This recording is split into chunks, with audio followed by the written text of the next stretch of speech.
আসসালামু আলাইকুম, welcome to আলহামদুলিল্লাহ এগ্রো। আমি মাইশা, আশা করি সবাই খুব ভালো আছেন। আলহামদুলিল্লাহ আমিও খুব ভালো আছি।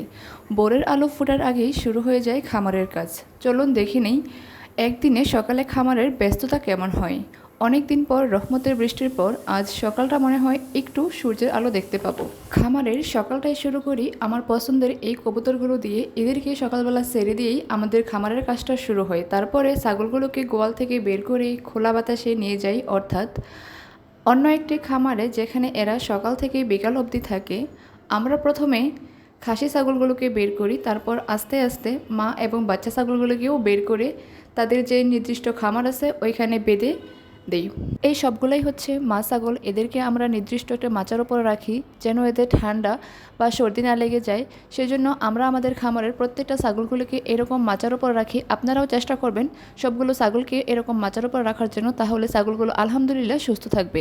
তো আমার গত ভিডিওর একটা মোস্ট কমন কমেন্ট এরকম ছিল যে আপু এই ছাগলগুলো কোন জাতের। আমাদের খামারের সবগুলো ছাগলই আসলে ব্ল্যাক বেঙ্গল জাতের। তো এই জাতের ছাগলগুলো আমাদের খামারে ছোট বড় মাঝারি সব রকমেরই আছে। অন্যান্য আর কোনো জাতের ছাগল আমাদের খামারে আপাতত নাই। তো অনেকেই আমাকে এই কোশ্চেনটা করে থাকেন বা কমেন্টে আপনারা এটা জানতে চান।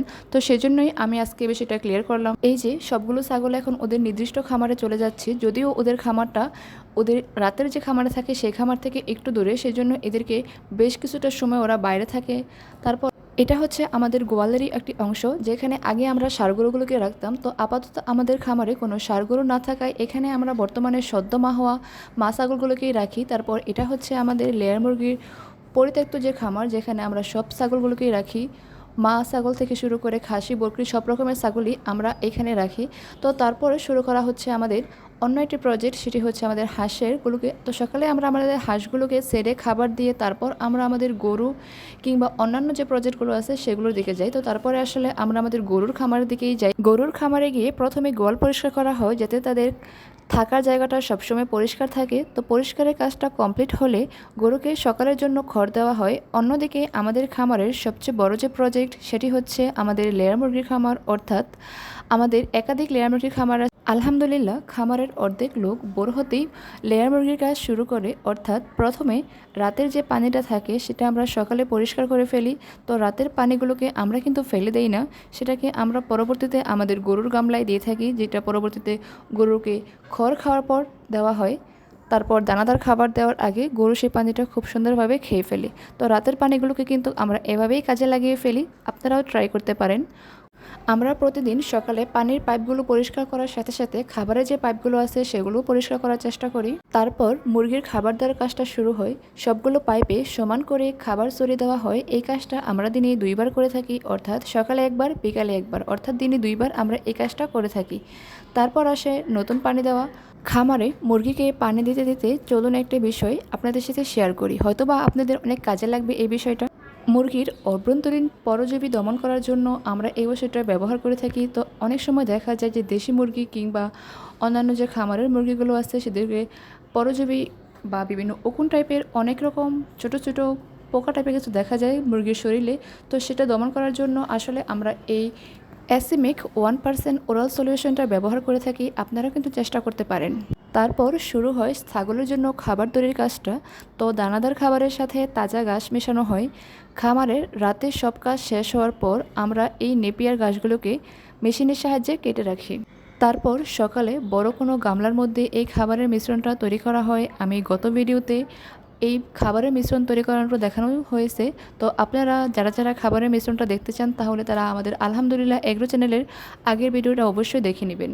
আপনাদের সুবিধার জন্য আমি এই ভিডিও ডেসক্রিপশন বক্সে অবশ্যই গত ভিডিওর খাবারের মিশ্রণ তৈরি করার যে ভিডিওটা ছিল এটার লিঙ্কটা আমি এই ভিডিও ডেসক্রিপশনে দিয়ে রাখবো। আপনারা যারা যারা দেখতে চান তারা অবশ্যই সেটা দেখে নেবেন। খাবার তৈরির পর ছাগলগুলোকে দেওয়া হয় আর তারা মজা করে সকালে নাস্তা খেয়ে নেয়। আমরা আমাদের খামারের ছোট বড় মাঝারি সকল সাইজের ছাগলগুলোকেই আমরা সকালে এবং বিকেলে এই খাবারটাই দিয়ে থাকি এবং এদেরকে দুপুরে আমরা ঘাস দিয়ে থাকি। সব ছাগলগুলোকে আমরা এভাবে প্রতিদিন টাইম মেনটেন করে এবং সঠিক খাদ্য ব্যবস্থা মেনটেন করে তাদেরকে দিয়ে থাকি। রুচি পরিবর্তনের জন্য আমরা শুধু এই খাবারটাই নয়, আমরা আরও একটি দানাদার খাবার তৈরি করি, সেটাও আমরা ছাগলকে বা কিংবা গরুকে দিয়ে থাকি।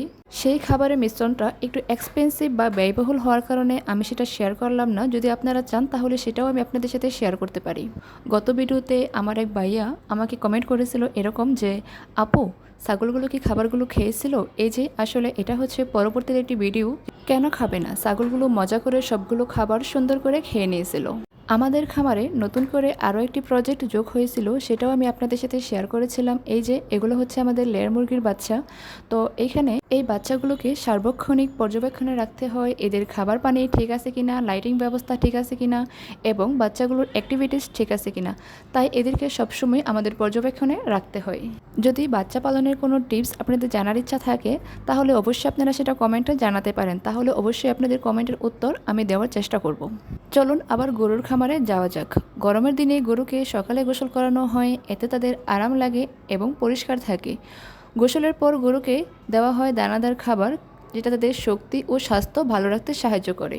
আমাদের খামারে সবগুলো গরুই আসলে দেশি গরু এবং এখানে যে কটা গরু আছে সবগুলোই আসলে মা গরু।